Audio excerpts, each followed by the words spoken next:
Tyson Fury says that he would be willing to drop the WBC World Heavyweight title if the WBC insist on him facing Dillian Whyte. Very interesting. Now, Dillian Whyte is in the process, according to reports, of suing the WBC. And I did say in some videos I made over the past few weeks that this was probably what Dillian Whyte was going to have to do in order to get his shot, because there was just too many roadblocks all happening at the same time, all converging in front of Dillian Whyte's path, getting in the way of him in the WBC title shot. There was obviously the undisputed fight, which is being mooted between Anthony Joshua and Tyson Fury. Then you've got Usyk, the WBO mandatory. You got Fury, Wilder, 3.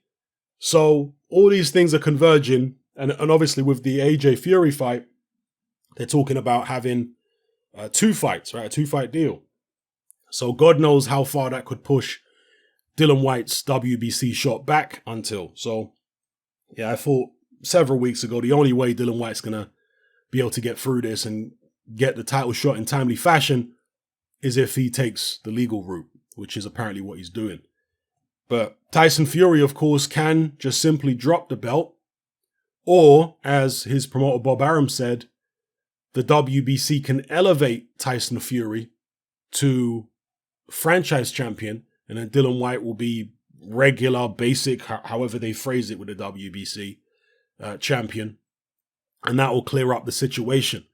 But I'm not sure what the criteria is for becoming franchise champion. Remember, Tyson Fury's only just become WBC champion. So if they make him franchise champion right now, it could set a precedent whereby fighters in other divisions, WBC champions in other divisions who've only just got their belt, they could turn around and say, well, hang on, you made Tyson Fury franchise champion when he hadn't even made one defense yet.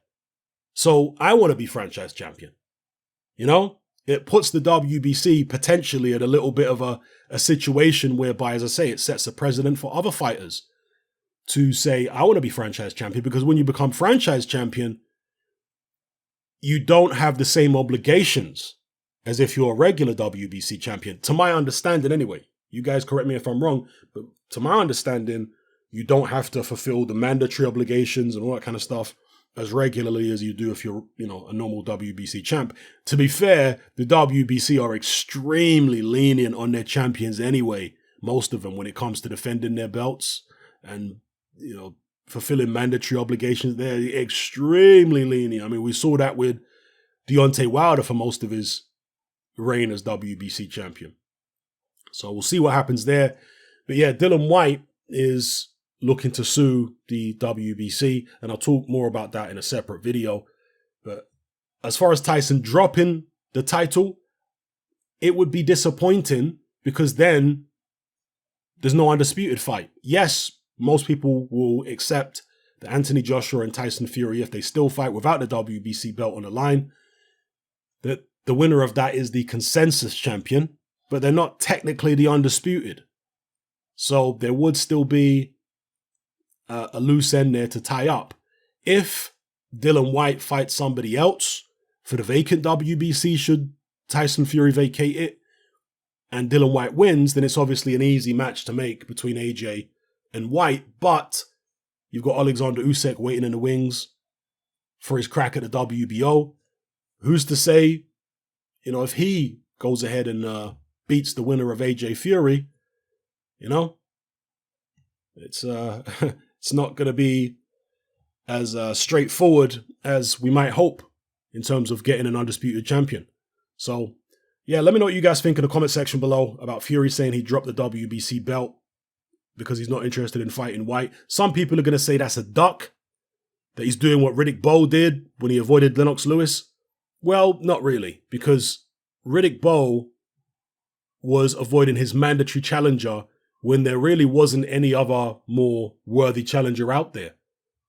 Lewis had just knocked out Razor Ruddock, who was the number 1 ranked in the WBC, and Lewis was ranked, I think, number 2. And Ruddock was widely viewed as the most dangerous heavyweight out there after Mike Tyson went to prison.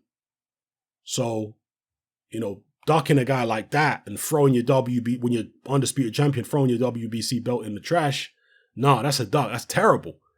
But with Tyson Fury, it's a different situation. He's WBC champion and he's trying to become undisputed, or at least he's trying to fight the other person with a claim to be the top dog in the heavyweight division and therefore become consensus champion and leave no doubt in the minds of anybody that he's the best in the world.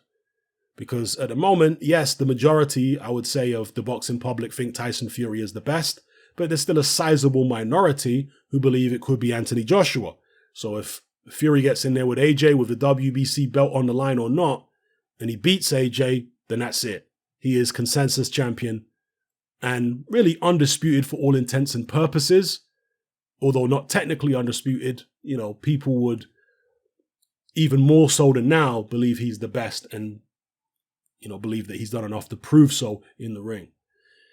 So yeah, let's see what happens here if Fury drops the WBC belt. I know Dillian Whyte will be bitterly disappointed if Fury drops the belt, because it's not just about the fact that he doesn't get to fight the actual champion and would rather be fighting for a vacant belt, but it's also the payday, because fighting Tyson Fury as a mandatory, he's going to get a lot more money than fighting somebody else, for the WBC strap. If he fought Deontay Wilder for the WBC vacant, would it be anywhere near the Fury payday? Still probably not, but it wouldn't be bad. Let's see if they can get that fight over the line if the WBC is vacated by Fury. Anyway, let me know what you guys think in the comment section below. It's happening. I'm out.